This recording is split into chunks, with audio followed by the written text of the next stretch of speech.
কখনোই আমরা গুলি ছুটতাম নাই আমাদের ভাইদের উপরে। ডিপার্টমেন্টের ম্যাক্সিমাম 80% পুলিশ এখন পড়াশোনার সাথে জড়িত। এভরিওয়াল সবাই পড়াশোনার সাথে জড়িত, সবাই ছাত্র। আপনারা আপনাদের ব্যক্তিগত রক্ষার কারণে কই আপনারা এখন কোথায় আছেন? আপনারা একজন বড় বড় অফিসাররা কোথায় আছেন? বেরোয় আসেন, নামেন পুলিশের সামনে, পুলিশকে সিকিউরিটি দেন, দেশের মানুষকে সিকিউরিটি দেন। আপনাদের হাতে পুলিশ বাহিনী ক্ষতিগ্রস্ত, বিপর্যস্ত, বৈষম্য সৃষ্টি করছেন আপনারা।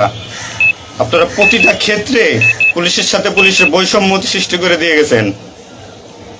যে যার মন গড়া কথা দিয়ে এটাই আইন, এটাই নিয়ম, এটাই শিখাইছেন পুলিশ ডিপার্টমেন্টকে। এগুলো হবে না। আপনারা যে যেখানে যান না কেন পালাইয়ে, যেখান থেকে পলায় যান, এই পুলিশ আপনাকে খুঁজে বের করবে।